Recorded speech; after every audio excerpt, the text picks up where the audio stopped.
So 4.9, number 1 is orbital. I'm not going to really go too in depth into this. If you want to go in depth to it, you could just read the book, because the book went pretty in depth into that. But nothing in this is going to affect our life this year together. I basically just do that section over my own just OCD completion issues. I mean, you might as well do all the sections, right? But 4.9 is not really like super important relative to anything else we've read in this chapter. Silver, so I don't know, you read the box, you could just see if the people gave you something that was in the box. There was a lot of stuff about silver in there. It's one of the oldest metals, conducts electricity, conducts heat, photography it gets used, electronics, batteries, jewelry, disinfectants. There's all sorts of uses for silver. 4 then is our old familiar friend, AMUs, carbon-12, 12 AMUs, Dalton. 8 is a medium-aged question. It's the neutrons plus the protons. 9 is just a count on the protons. 10 is if an atom gains or loses an electron. 11 is the areas outside the nucleus where the electrons are. 12 is same atomic number but different mass numbers, which is caused by different numbers of neutrons. 14, chemical is same, physical is different. 15, because they're an average. And then let me pause because I'm roughly halfway through the page there. Anything so far confused? 13. 13 is different numbers of neutrons. I'll be honest, I didn't see 15 as a question. Yeah, I didn't either. That's okay. Yeah. It's 1 point out of what in the course of the year will be 9,000. So that's right. yeah, I think Oh, no. it'll be all right. Anybody else to 15? 16 is Bohr, B-O-H-R. Increase, the way I'm asking this one. I don't know if I ever switch that one. 17 is 7. 18 is emit. I definitely switch that question sometimes to be absorbed. 19, there needs to be a vacancy. 20 is valence electrons. 21 is core or kernel. 22 is gain, lose, share. 25 is 8. 26 is noble gases, 27 is 2, then 10, then 28. Anything on front? On the back, SPDF. S was 2, P is 6, D is 10, F is 14. 38 is first. I don't think I usually switch that, but if I asked for highest energy, you'd go last. 39, just make sure they're like indenting in a way that 1s leads to 2s, 2s to 2p, to 3s to 3p, to 4s to 3d, and then I'll quit saying everything. But 5s would go to 4d, 6s would go to 4f, 7s goes to 5f, and then I don't even care if you draw the arrows after 7p, because you can't even get that far. There aren't enough elements to get to that part of the diagram to even touch that corner. You should circle 5D, you should circle 6D, and that's about it for that. So how do you rate that? It's worth a point, so if they made a total botch of the whole thing, just take the point. If they forgot the circles, I would do a half. If they didn't draw any arrows, I would do a half. But if they don't have the right thing connecting to the right thing, then they're just out there. If you're not sure, I'll come look at it with my own eyes and judge it. Anybody else, anything with the scoring kind of commentary?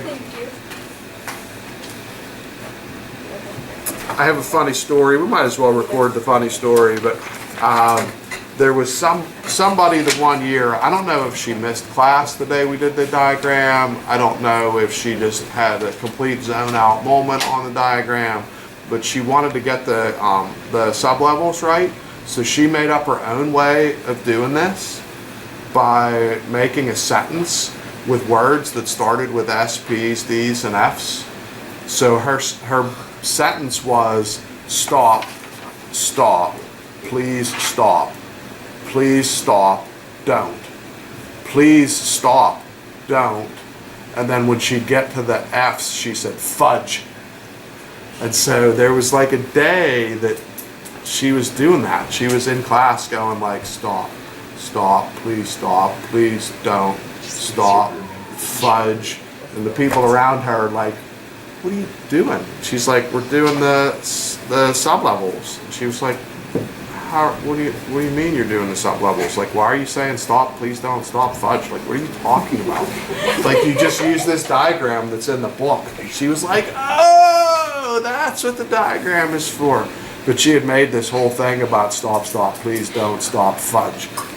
Which every time I see that diagram, it just makes me think of her and makes me smile because that was just funny. It was admirable, the determination of the person to want to get that right so much that she made up her own sentence-based thing to do it. But it was also sort of comical because the book had already provided the memory tool to do that exact thing. But it's a good time, good chemistry times. Stop, please don't, stop, fudge. We can shut that down. Okay, so what's coming up next? There is a homework that builds off of this. So that is 1O, which is just probably explaining what an orbital is from using the book's words. There's a 2C and D, which would be in this most recent reading, talking about shapes. There's a 4, which they ask you to draw, and they drew these in the book. So you're just doing your best effort to draw some three-dimensional drawings using your artistic abilities or lack thereof to try to mimic the 4 drawings in the book, but that's what number 4 is. 18 to 21 will probably be a tougher section. Those are the general problems that come in every chapter because it's going to make you use old skills. So if you were a dimensional analysis guru, you're going to be fine. But if you struggled a little bit with dimensional analysis in the chapter 2 retest, and we haven't done dimensional analysis for a few weeks, 18 to 21 is largely going to be dimensional analysis, but not entirely. But then there's a chapter quiz. The chapter quiz is probably pretty easy. The chapter quiz is just like the homework, a little bit of dots and who's in the neutrons and who's at the sublevels and whatnot. But that's a homework for tomorrow, which is Friday on our present calendar layout, which would then make tomorrow also be the giant quiz. Practice test vocab, does it go to 62? Yes. Yep, so that's the name of the game on the monster quiz tomorrow. It's just alone bringing the 15-point question back takes us from 39 to 54, and then there's a little bit of other stray stuff back on that. I don't think is number 23 which of those subatomic particles? Okay, we've never had that on a quiz, but it was mentioned when we went over the quiz as something that might be around as regular points or extra credits, and it's a regular point. 24 has never made a quiz, but it was in conversation on a quiz of a person that would be back one day as regular point or extra credit. 56 to 59 was on the circle, in the circle zone that was on your quiz. I gave you all those answers yesterday. It was circled on there, and we've talked about this now for the 3rd day in a row. The first level has how many sublevels? 1. And the second level has 2. And the 3rd level has, and the 4th level has. Okay, so that's what 56 to 59 is. That's never been on a quiz, but we've talked about that each day. But 23, 24, I'll just make somebody find them. If you want to confirm those with me in the AM tomorrow before the quiz, I would confirm 23 and 24 if you want me to, but I don't really want to do that right now other than point those out. The only extra credit hidden point that's on this, when we get around to how many levels there are, if you tell me how many electrons are at each level, so I'll take that as far as we can. Which number is that one? So somewhere around number 35. So somewhere around number 35, let's do a list of level by level how many electrons you get. So level 1 as a standalone has 2. Level 2 as a standalone, not as a total, but as a standalone level, has 8. 3rd level Is it is 18. 4th level 32? 32. is 32. Fifth level 50, is 50. Sixth level 70. 72. is 72. Seventh level 98. is 98. I don't think the people saying those memorized them. I think they're using a trick that I'm about to say. But does anybody need a run back of the numbers? Okay, if you want to straight out like memorize those numbers, feel free. But if you'd rather utilize their trick, what trick do I think people would? Yeah, there's a formula 2n squared, where you do 2 times the level number squared. So that seventh level, people were just trying to math out what is 2 times 7 squared. In other words, 2 times 49, and it was 98. That's what, if you're wondering why are these people pausing and then getting it, I think they were running a little mental math on that 2n squared formula.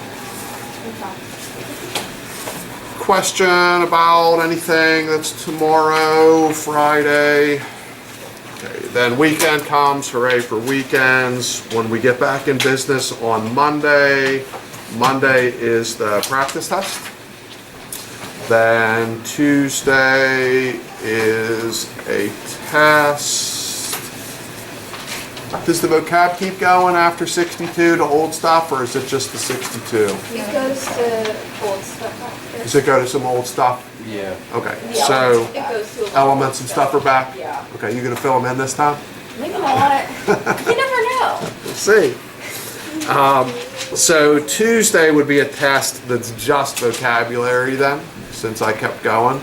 And then the problem part of the test would be Wednesday. You won't have to read again until next Thursday. Is it like Lavoisier and that stuff? Significant digits, is Yeah. that the stuff Yeah. that's back? Yeah. Chapter 1 stuff. Chapter 1 stuff. How do you spell Lavoisier? Lavoisier.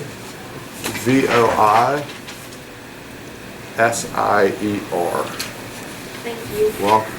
Okay, guys, maybe this is. Last call, anybody need anything informationally about where we're going or how we're going there?